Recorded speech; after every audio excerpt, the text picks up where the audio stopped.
I was holding my wine glass when my mother stood up. 40 guests. Candles still burning. Cameras out. She smiled, then said, "Since this is her 30th birthday, I think it's time everyone knows. She isn't really mine. I adopted her for tax benefits." The room went silent. My hand started shaking. Someone laughed, thinking it was a joke. I looked at her and whispered, "Mom, why?" She didn't answer. She just sat back down like she'd won. What no one knew. Not her, not the guests, not even my father. Was that a letter was burning a hole in my purse. A letter my grandmother left me before she died. Along with documents, names, and an inheritance she never wanted me to touch. And that's where my story truly began. Before I share this chapter of my life, if you've ever felt ignored, unheard, or underestimated, then this channel is for you. Subscribe to Jossy Revenge, where every story has a heartbeat. Now, let me take you back to where it all began.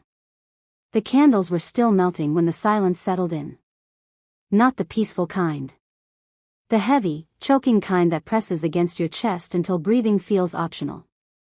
I stood there, 30 years old, frozen between a half-smile and a heartbreak I didn't know how to swallow.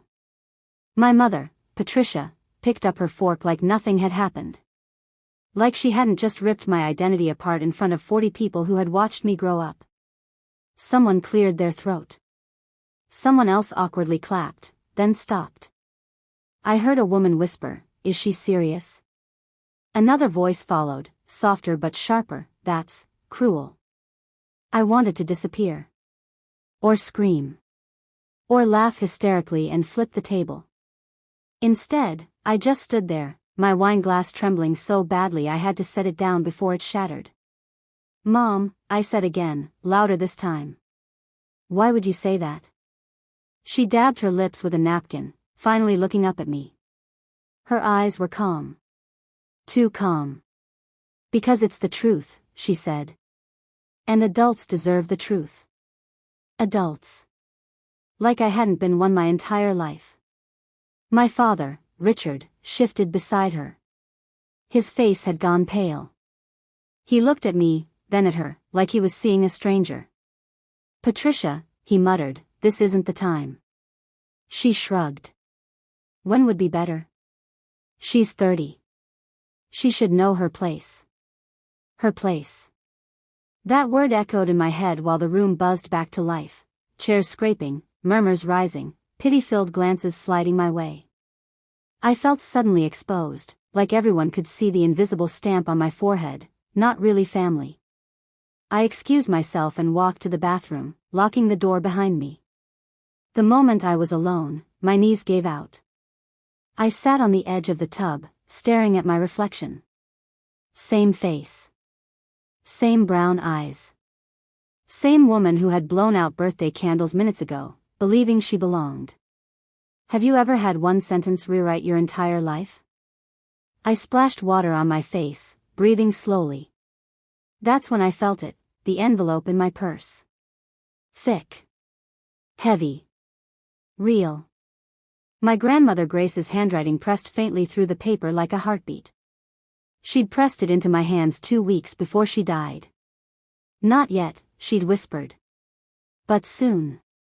At the time, I thought it was just a letter. Sentimental. Something to read when I missed her. I didn't know it was armor. I walked back into the dining room with my head high, even though my heart was cracking. The guests tried to pretend nothing was wrong. Conversations resumed too loudly. Forks clinked too often. No one met my eyes. Patricia leaned over to her friend and laughed. I caught the words, "She'll get over it."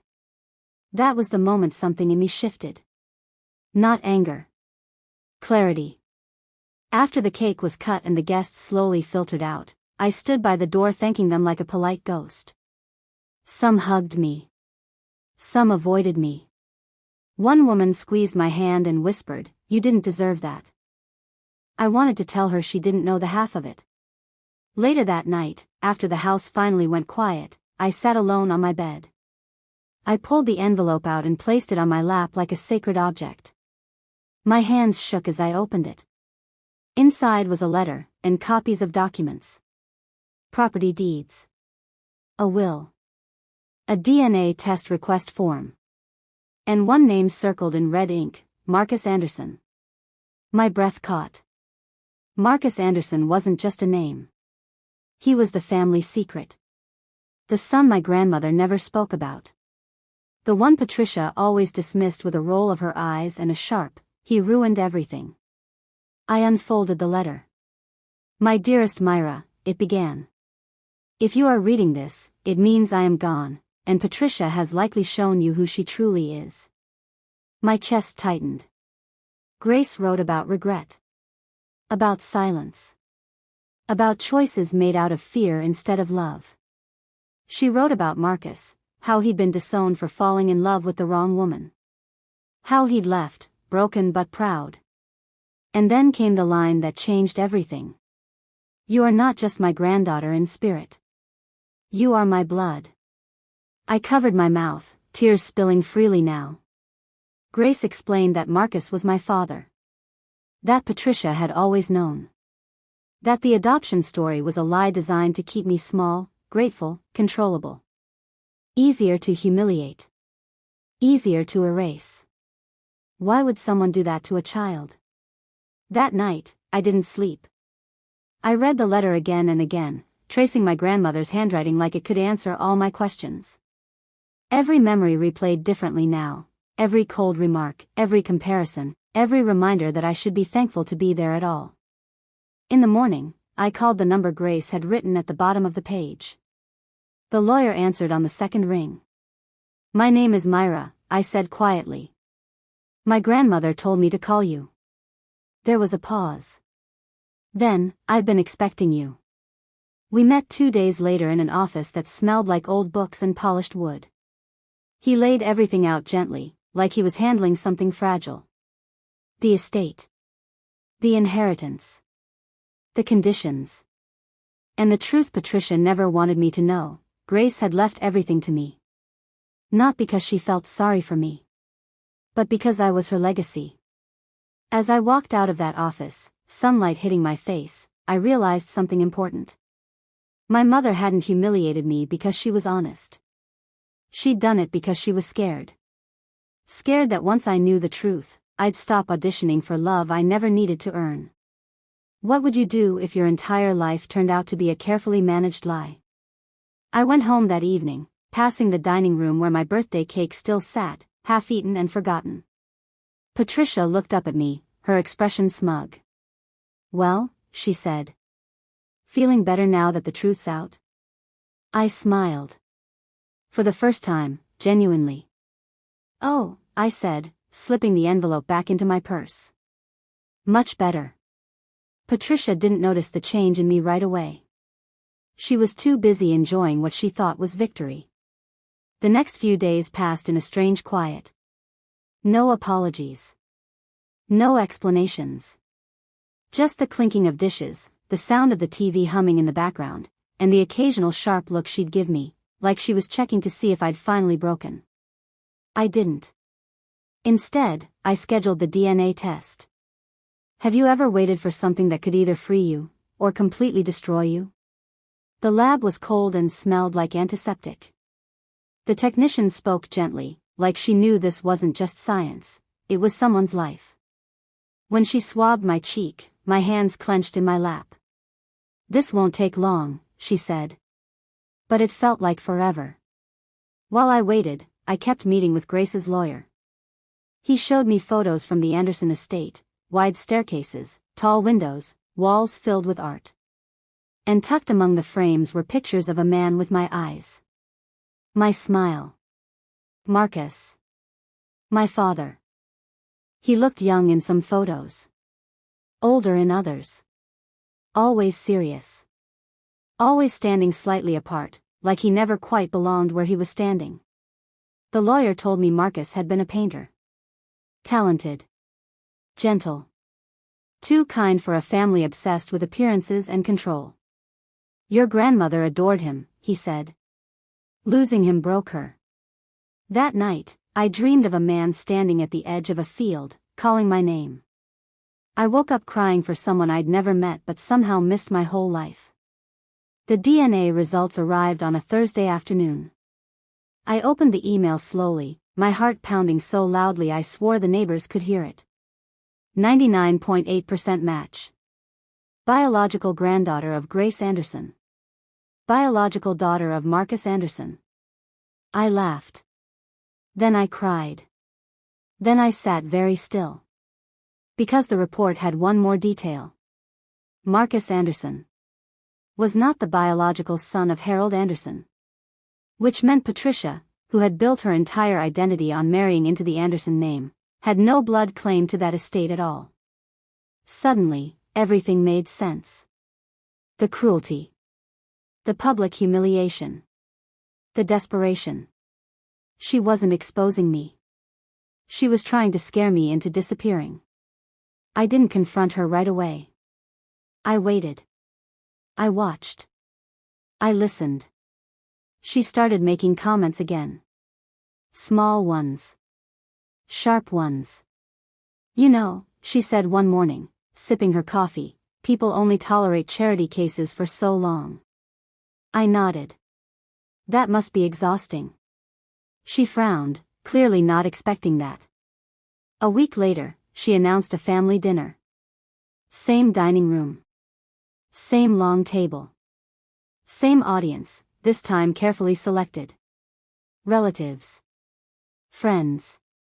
People who mattered. I think we should clear the air, she said sweetly. As a family. I agreed. The night of the dinner, I wore black. Simple. Calm. Not armor, clarity. The envelope was in my bag again, heavier now with truth. Patricia opened the evening with a speech. She always loved speeches. Families, she said, smiling, are built on honesty. I almost laughed. When she finished, she turned to me. Would you like to say something, Myra? Every eye landed on me. This time, I stood without shaking. I would, I said. I reached into my purse and pulled out the letter. Grace's letter. I held it up so everyone could see. My grandmother left me this before she died, I said. Along with her will. And some documents I think you'll find interesting. Patricia's smile faltered. I read the letter aloud. About Marcus. About the lies. About love buried under fear. The room grew quieter with every word. Then I placed the DNA results on the table. And this, I said, meeting Patricia's eyes, confirms I'm not adopted. I'm Grace Anderson's biological granddaughter. Gasps rippled through the room. Patricia stood up so fast her chair scraped loudly against the floor. This is ridiculous, she snapped. She's lying. I slid the final document forward. Calm. Precise. Then this will be awkward, I said, because it also confirms Marcus wasn't Harold Anderson's biological son. Silence. You could hear breathing. You could hear hearts breaking. Patricia's face drained of color. Richard stared at her. You knew? She opened her mouth. Closed it. Opened it again. Nothing came out.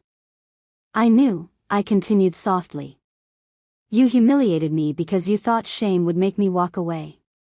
But all it did, was wake me up. I looked around the table. At 30 years old, I finally know who I am. Patricia grabbed her purse. This family is unbelievable, she hissed, storming toward the door. No one stopped her. The door slammed. Hard. For the first time in my life, the house felt quiet in a good way. Richard sat down heavily. I didn't know, he said, voice cracking. I swear. I believe you, I replied. And I meant it. That night, I went to bed lighter than I'd ever felt. Because the truth doesn't just expose others. It frees you. The morning after Patricia left, the house felt unfamiliar, like a stage after the audience has gone home. Quiet. Honest. Exposed. Richard knocked on my door just after sunrise. He looked older somehow. Smaller. "Can we talk?" he asked. We sat at the kitchen table where I'd done homework as a kid, where Patricia once told me I should be grateful anyone wanted me at all.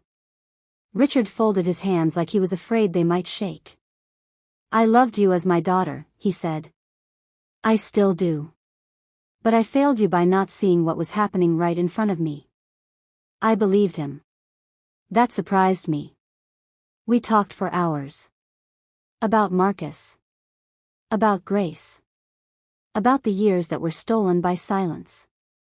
He told me he'd always wondered why Patricia seemed threatened by a child. Now he understood. "I don't expect forgiveness," he said quietly.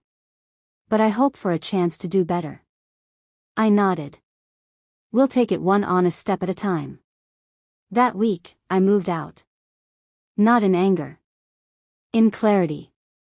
I rented a small place near the city, nothing fancy, but it had sunlight and quiet corners that felt like mine.